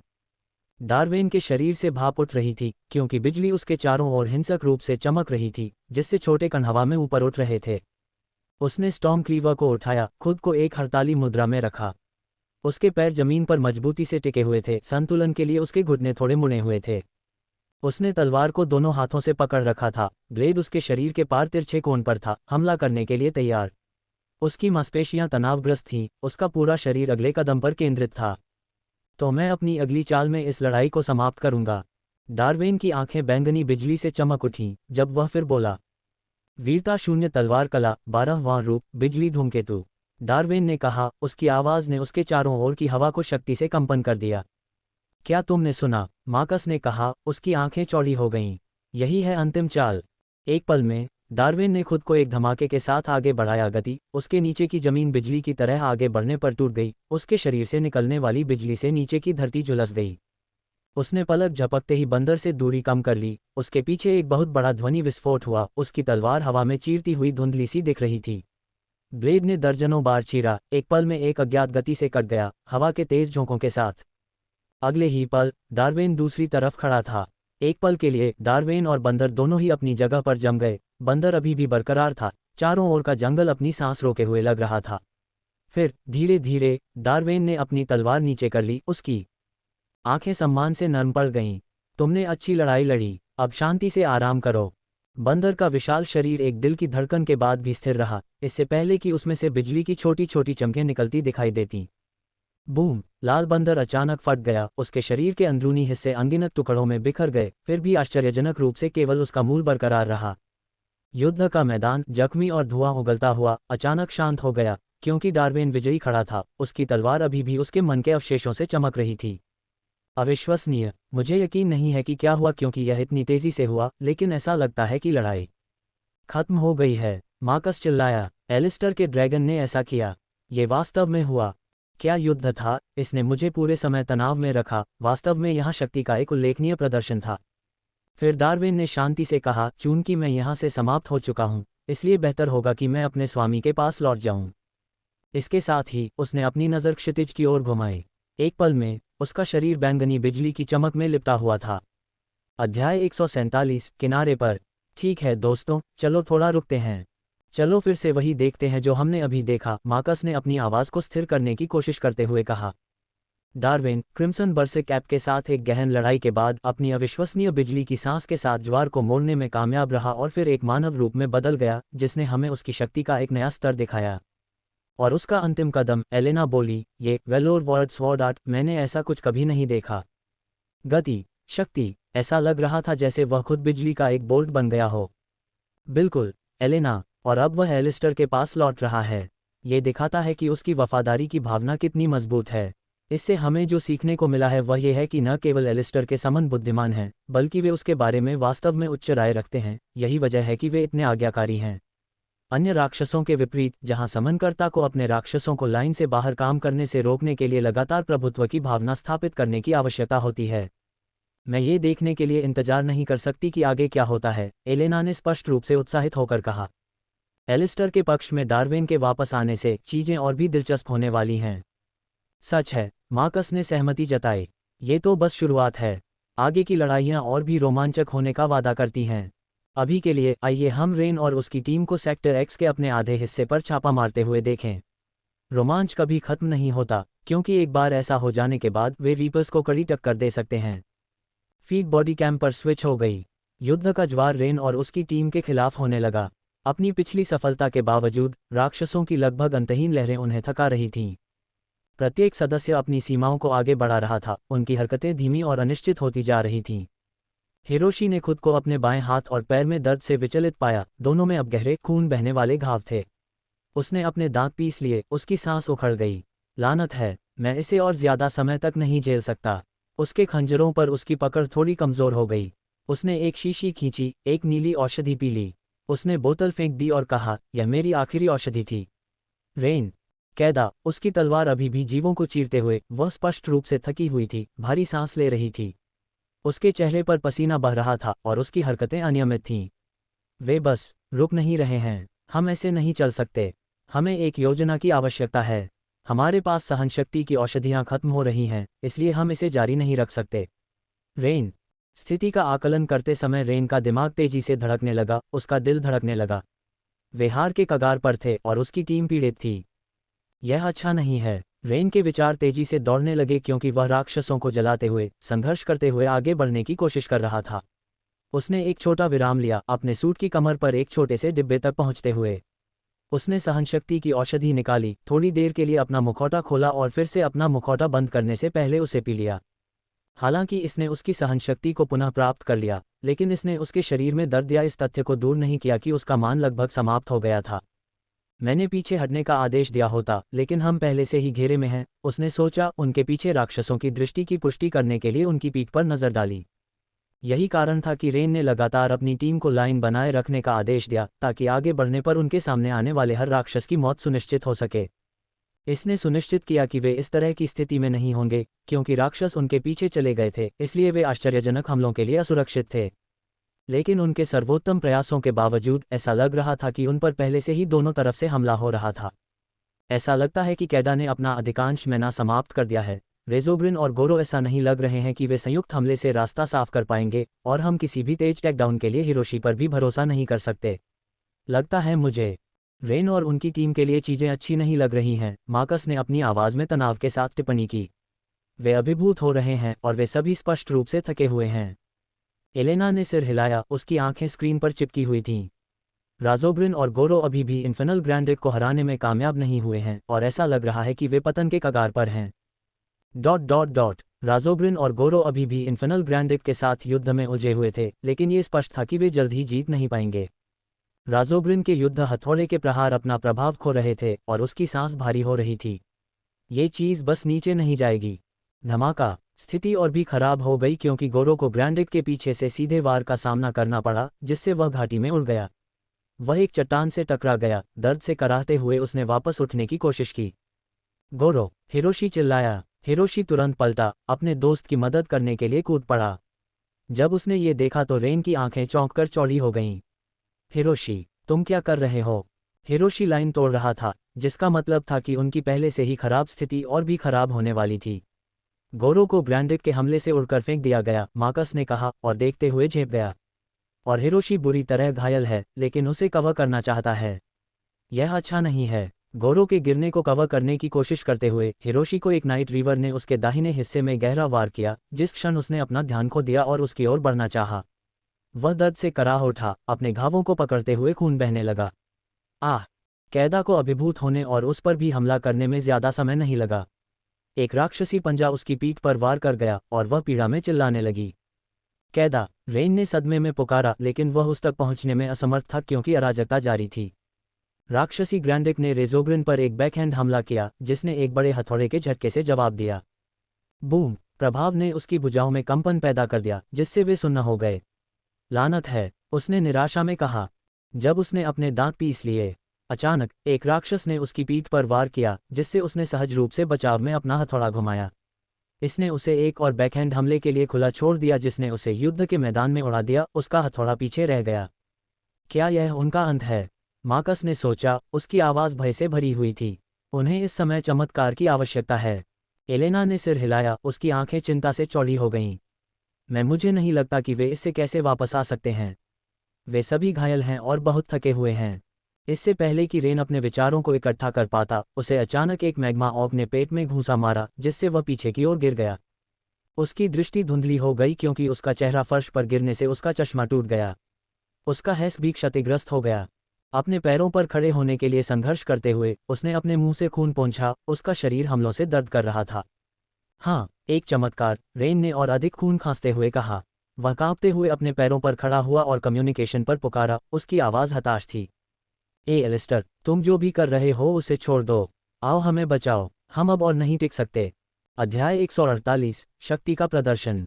कुछ मिनट पहले एलिस्टर के साथ वापस सिंडर राक्षसों की भीड़ के बीच से गुजर रहा था। उसकी उग्र सांस एक बार में दर्जनों को जला रही थी।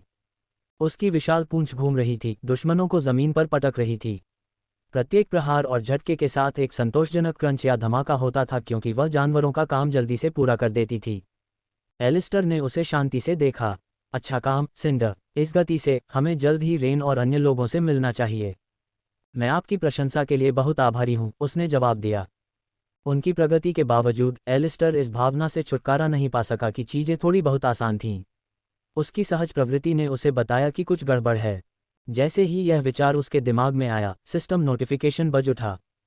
स्तर ऊपर, स्तर ऊपर, स्तर ऊपर। बधाई हो, खिलाड़ी का स्तर 30 से अधिक हो गया है। वर्तमान स्तर 32। अब खिलाड़ी के अगले जागरण का समय आ गया है। क्या खिलाड़ी जागरण के साथ आगे बढ़ना चाहेगा? हाँ, नहीं, अभी के लिए जागरण को रोक दो, एलिस्टर ने अपने विचारों में सिस्टम से कहा।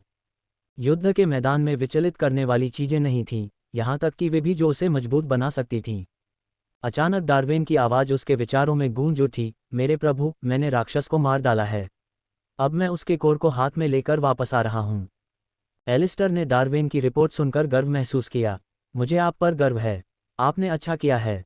आपकी प्रशंसा मुझे सम्मानित करती है, मेरे प्रभु। मैं अब किसी भी क्षण आपके पास आ सकता हूँ। अच्छा, मैं इंतजार करूँगा। इसके तुरंत बाद एक और सूचना आई। डार्विन का लेवल 53 हो गया है। सभी घाव ठीक हो गए हैं। डार्विन का लेवल बढ़ गया। ड्रैगन फोर्ज, क्या मेरे ड्रैगन का लेवल भी बढ़ सकता है? वास्तव में, खिलाड़ी, तो फिर वे अब तक लेवल क्यों नहीं बढ़ा पाए? ध्यान दें, खिलाड़ी के जनरल लेवल में खिलाड़ी से कहीं आगे हैं, और मारने से प्राप्त अनुभव खिलाड़ी और उनके समन के बीच विभाजित होता है, इसलिए लेवल अप की गति धीमी है। ध्यान दें, एक बार समन का लेवल एक निश्चित सीमा तक पहुंच जाता है तो वे विकसित होंगे। विकसित होते हैं? एलिस्टर ने पूछा। उसे याद आया कि विकास उसके एक जनरल के लिए इनाम था। ओवरलॉर्ड के शार्पेस्ट फैंग क्वेस्ट के साथ वापस। क्या इसका मतलब यह है कि उनके पास और अधिक क्षमताएं हासिल करने का मौका है? वास्तव में, जवाब आया, बस इसके अलावा ड्रैगन की नस्ल और उनकी रक्तरेखा क्षमता में भी वृद्धि होगी। मतलब, खिलाड़ी का काला ड्रेक, सिंडर, एक वास्तविक ड्रैगन में विकसित हो सकता है। मैं समझता हूँ, इसलिए मेरे दाहिने हाथ के जनरल को चुनने से उन्हें विकसित होने का मौका मिलता है, जिसका अर्थ है एक मजबूत समन। लगता है कि अंत में डार्विन को चुनना सबसे अच्छा होगा क्योंकि वह सबसे मजबूत है। नोटिस, ये सबसे अच्छा है कि खिलाड़ी एक ड्रैगन चुने जो उनके साथ अधिक परिचित हो और उनके साथ लंबे समय तक भावनात्मक लगाव रखता हो। एलिस्टर ने नोटिस पढ़ा और स्पष्ट रूप से भ्रमित था। क्यों? उसने पूछा। विकास प्रक्रिया अधिक प्रभावी होगी और परिचितता और भावनाओं की मजबूत भावना के अस्तित्व के कारण बेहतर कौशल अनलॉक किए जाएंगे। एलिस्टर ने पढ़ा और कुछ हद तक समझ गया। सिस्टम कह रहा था कि जो जनरल उसके साथ सबसे लंबे समय तक रहा है, वह उसके सबसे तेज नुकीले दांत के रूप में सबसे अच्छा विकल्प होगा। मुझे लगता है कि यह वास्तविक आवश्यकता से अधिक एक पुरानी परंपरा है। एलिस्टर ने सोचा। उसे याद आया कि केलिन ने उसे बताया था कि वह हेजिरियन के साथ तब तक था जब तक उसने उसके प्रति अपनी वफादारी की प्रतिज्ञा नहीं कर ली थी, और जब हेजिरियन उसे अपनी प्रगति के बारे में बताना चाहता था तो जिस तरह से उसने उसे बुलाया था उससे ऐसा लग रहा था कि वह उस पर ज्यादा भरोसा करता था। इसलिए ये स्पष्ट था कि वह हेजिरियन का सबसे तेज नुकीला दांत था। अगर यह पुरानी परंपरा है तो मुझे लगता है कि इसका पालन करना सबसे अच्छा होगा। प्राचीन लोग हमेशा अपने वंशजों से कहीं ज्यादा समझदार होते हैं। सिस्टम ने फिर से आवाज लगाई। लूट पूरी हो गई है। आपने लड़ाई से निम्नलिखित हासिल किया है। Skill card, mana distortion aura S rank. Skill card, berserk S rank. Alistair के विचार तेजी से आगे बढ़े। लगता है कि मेरा पिछला सिद्धांत सही है, कौशल केवल रैंक ए से ऊपर के बॉस मॉन्स्टर से ही गिरते हैं और वे कभी भी 2 से ज़्यादा नहीं होते। कौशल एकीकृत करें, एलिस्टर ने आदेश दिया, सिस्टम के एकीकरण के साथ आगे बढ़ने पर उसके अंदर शक्ति का संचार महसूस करते हुए। एकीकरण पूरा हो गया है। सिस्टम की अंतिम अधिसूचना ने उसका ध्यान खींचा। आपके दैनिक खोज पूर्ण होने में केवल 19 घंटे 25 मिनट 14 सेकंड मिनट बचे हैं। एलिस्टर ने अपनी मुट्ठियां भींच लीं, कौशलों के विलय को महसूस करते हुए। हमें इसे खत्म कर देना चाहिए। सिंडर, आगे कैसा दिख रहा है? सिंडर कुछ देर के लिए रुकी, उसकी आंखें क्षितिज को स्कैन कर रही थीं। राक्षस कम होते जा रहे हैं। एलिस्टर ने सिर हिलाया। अच्छा, आगे बढ़ते रहो, डार्विन जल्द ही हमारे साथ फिर से जुड़ जाएगा। जैसे ही एलिस्टर और सिंडर आगे बढ़े, एलिस्टर के कानों में कॉम की कर्कश आवाज़ गूंजी। ए एलिस्टर, जो कुछ भी कर रहे हो उसे छोड़ दो। आओ हमें बचाओ, हम ज्यादा देर तक नहीं रुक सकते। रेन की आवाज़ तनावपूर्ण थी लेकिन स्पष्ट थी। NOWELL-BEACON.COM। एलिस्टर का दिल धड़क उठा। मैं अपने रास्ते पर हूँ। वह सिंडर की ओर मुड़ा। सिंडर, आसमान में उड़ो। हमें रेन और दूसरों तक जल्दी पहुंचने की जरूरत है।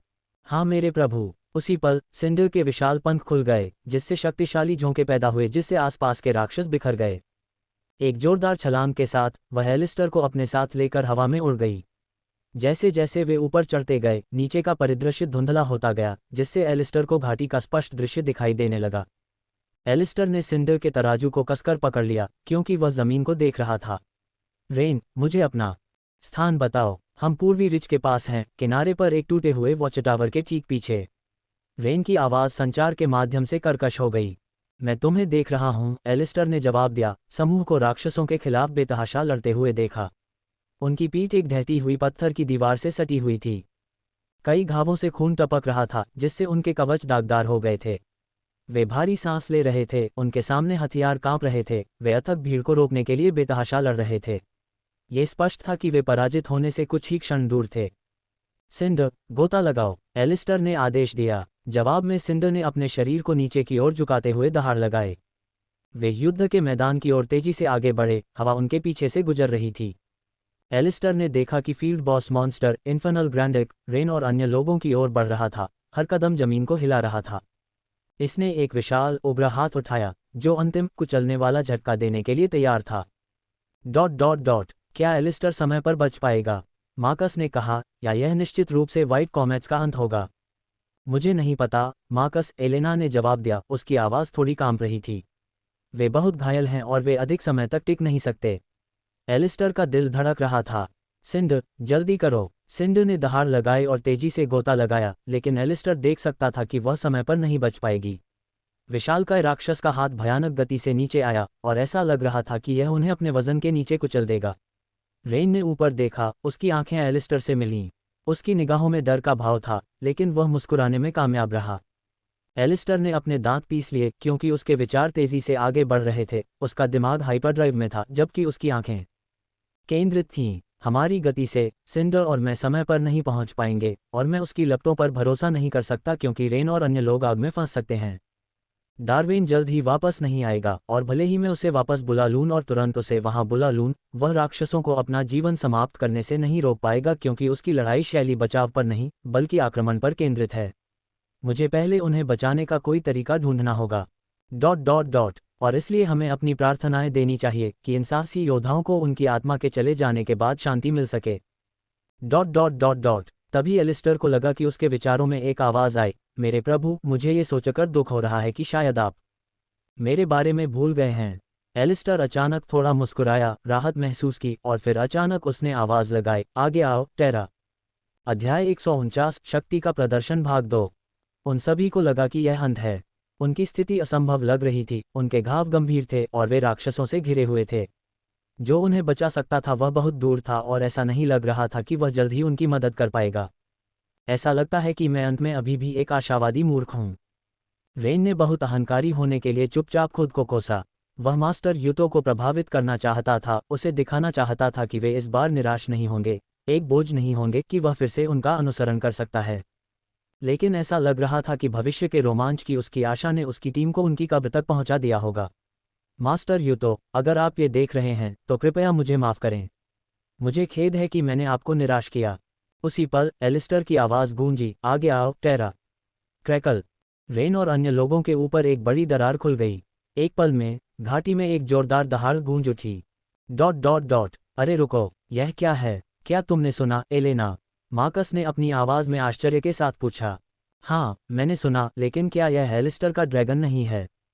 नहीं, यह नहीं हो सकता, ये बहुत करीब था। चलो एलिस्टर के फीड पर स्विच करते हैं।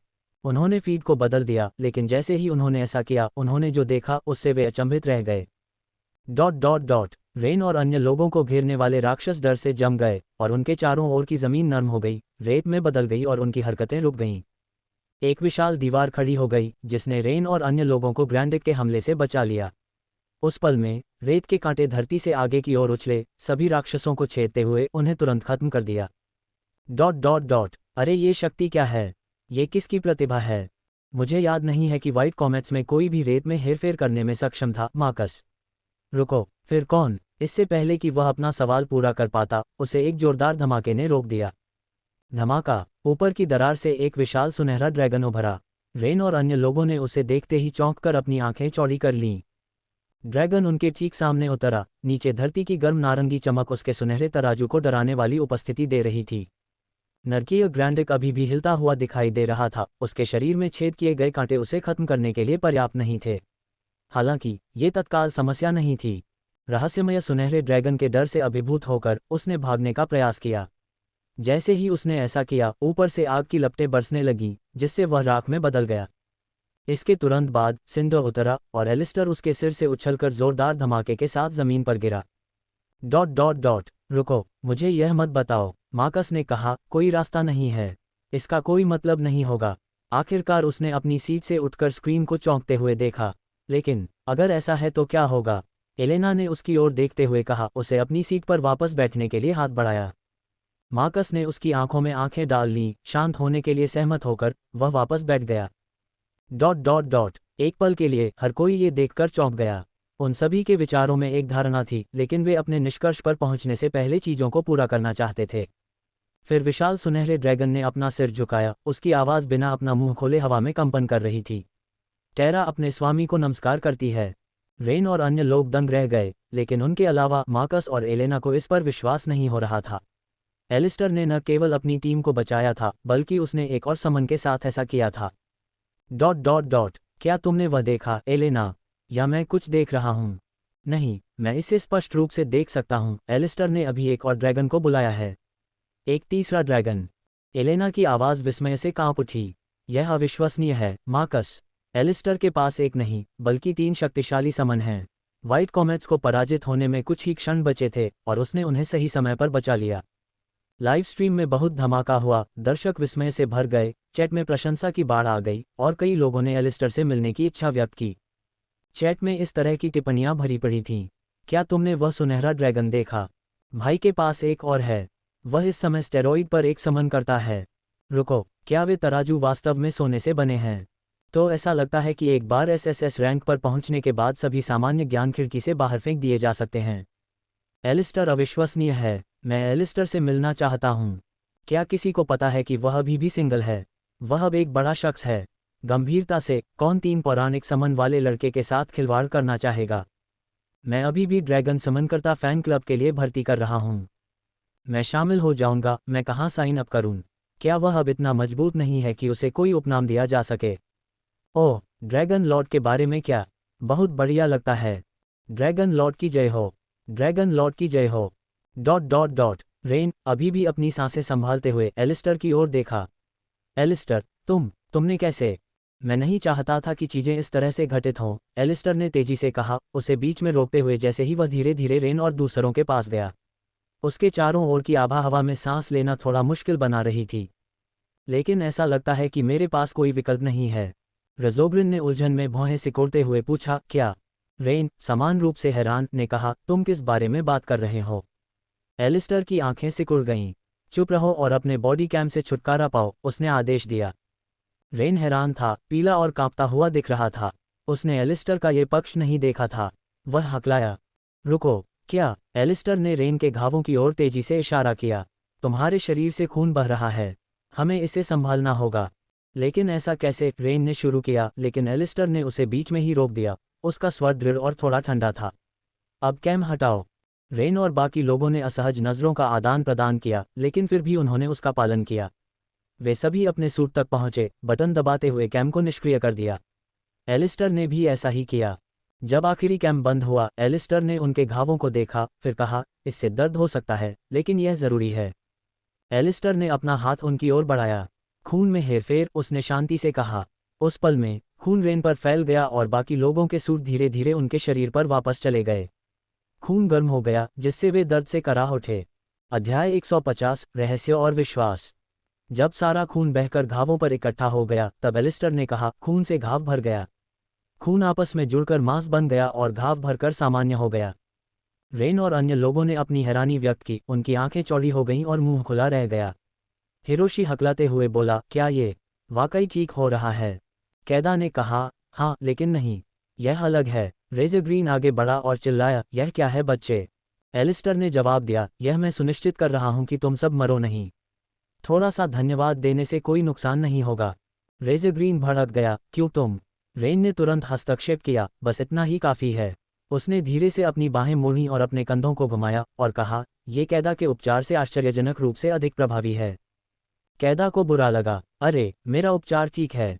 रेन एलिस्टर के पास गया, उसके चेहरे पर एक ईमानदार भाव था।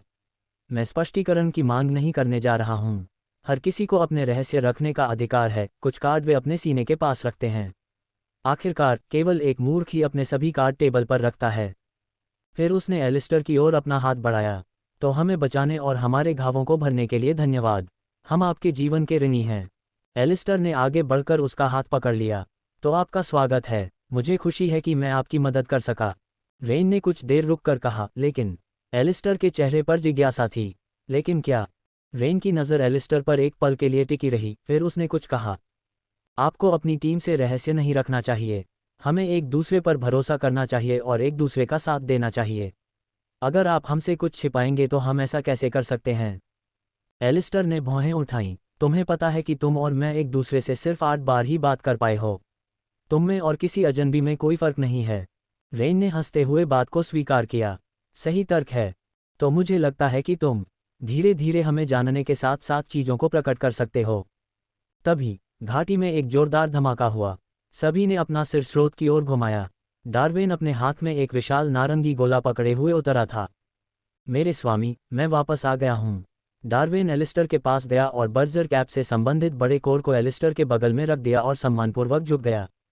तुमने अच्छा किया, डार्विन, एलिस्टर ने कहा। उसकी आवाज़ शांत थी, लेकिन उसने उसके प्रयासों की सराहना की। अब तुम्हें और सिंडर को घाटी में बचे हुए राक्षसों को संभालना चाहिए। डार्विन ने सिर हिलाया। जैसा आप आदेश देते हैं मेरे स्वामी, उसने सीधा होकर उत्तर दिया। सिंडर, जो चुपचाप देख रहा था, ने सिर हिलाया। हम इसका ध्यान रखेंगे मेरे स्वामी, उसने कहा। इसके साथ ही डार्विन और सिंडर ने उड़ान भरी। उनके शरीर तेजी से दूरी में गायब हो गए क्योंकि वे शेष राक्षसों को खत्म करने के लिए आगे बढ़े। टेरा, जो पास रह गई थी, एलिस्टर की तरफ समूह की ओर देखा। हम उनके साथ क्या करेंगे? उसने उत्सुकता से पूछा। मेरा मतलब है इंसान। इंसान? कैदा ने उलझन में पूछा। हाँ, इंसान, टेरा ने जवाब दिया, थोड़ा आगे झुकते हुए। उसकी नीली आंखें कैदा को देख रही थीं। या तुम इंसान नहीं हो? एलिस्टर ने आगे बढ़कर एक डरपोक लहजे में कहा। टेरा, इसे बंद करो। टेरा ने तुरंत पीछे हटते हुए माफ़ी मांगी। मुझे माफ़ कर दो मेरे प्रभु, उसने कहा। उसकी नज़र कैदा से हट गई। फिर एलिस्टर ने रेन की ओर रुख किया। क्या ऑपरेशन को पूरा कहना ठीक है? मेरे ड्रैगन इसे संभाल सकते हैं, इसलिए आप में से बाकी लोग आराम करने के लिए वापस जा सकते हैं। हिरोशी ने अपना सिर थोड़ा हिलाते हुए हंसी। ओह, नौसिखिया अनुभवी लोगों को बेंच पर बैठाना चाहता है। उसने एलिस्टर की ओर देखते हुए चिढ़ाते हुए कहा। मैं यह नहीं कह सकता कि इसको बढ़ने के दौरान आराम करने के लिए अपनी राइड पर वापस जाने का विचार दिलचस्प नहीं है, लेकिन अगर मैंने ऐसा किया तो एक वरिष्ठ के रूप में मेरा क्या गौरव रह जाएगा। लेकिन मुझे लगता है कि चूंकि मेरे शरीर में बहुत दर्द हो रहा है, इसलिए मेरे पास कोई दूसरा विकल्प नहीं है। कैदा ने अपनी आंखें घुमाईं। उसकी आवाज़ निराशा से भरी हुई थी। बस शुक्रिया कहो और खुश करना बंद करो, उसने अपनी बाहें पार करते हुए कहा। हिरोशी ने कंधे उचकाए, एक आधी मुस्कान दी। मैं क्या कह सकता हूँ? कभी कभी सच स्वीकार करना दुखदाई होता है। रेन ने अपना चश्मा ठीक करने के लिए कदम बढ़ाया, तभी उसे एहसास हुआ कि वे गायब थे। उसके चेहरे पर आश्चर्य की झलक थी। हिरोशी मुस्कुराया, मुस्कुराने से खुद को रोक नहीं पाया। लगता है तुम्हारी आदत ने तुम्हें यह एहसास नहीं होने दिया कि तुम्हारा चश्मा गायब हो गया है, उसने कहा। रेन ने अपना सिर हिलाते हुए धीरे से हंसा। मुझे लगता है तुम सही हो, उसने स्वीकार किया। रेन ने एलिस्टर की ओर देखा, उसकी निगाहें जिज्ञासु थीं। क्या तुम कुछ और छिपा रहे हो?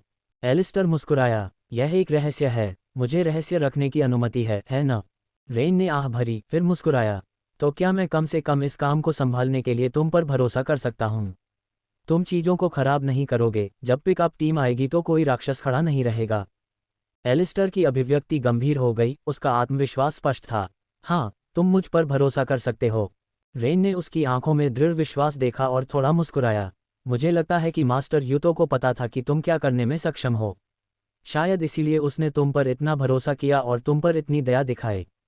रेन ने फिर से आह भरी, टीम की ओर मुड़ते हुए। ठीक है टीम, चलो अपने ट्रक पर वापस चलते हैं।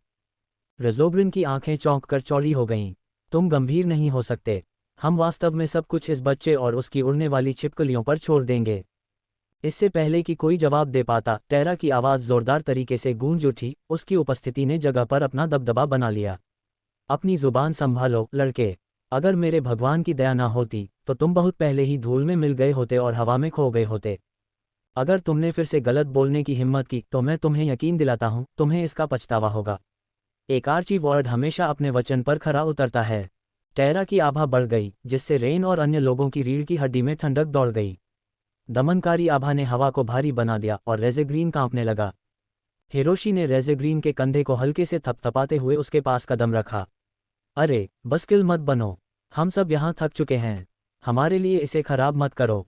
रेज़ेग्रीन ने अपना जबड़ा कस लिया, लेकिन स्थिति की गंभीरता को पहचानते हुए सिर हिलाया। उसने अपनी नज़र नीचे की, एक गहरी सांस ली। ठीक है, मैं तुम पर भरोसा करूंगा एलिस्टर। एलिस्टर उसके जवाब से अजीब तरह से संतुष्ट महसूस करने से खुद को रोक नहीं सका। धन्यवाद, मैं तुम्हें निराश नहीं करूंगा, उसने कहा, हालांकि उसकी आवाज़ में आत्मसंतुष्टि का स्पर्श था। एलिस्टर ने रेन को पुकारा, जो अभी भी सुनने की सीमा के भीतर था। रेन, जब मैं यहाँ काम पूरा कर लूँगा तो मैं तुम्हें सूचित करूँगा ताकि तुम पिकअप टीम को बुला सको। रेन मुड़ा, एलिस्टर को सिर हिलाकर स्वीकार किया। ठीक है। और एलिस्टर ने कहा, जब मैं यहाँ काम पूरा कर लूँगा तो मैं थोड़ी देर के लिए अकेला रहूँगा। रेन ने भौहें उठाईं। ऐसा क्यों? ये सिर्फ मेरे ड्रैगन को खिलाने के लिए है, एलिस्टर ने स्पष्ट किया। उसकी आवाज़ स्थिर थी, हालांकि यह झूठ था।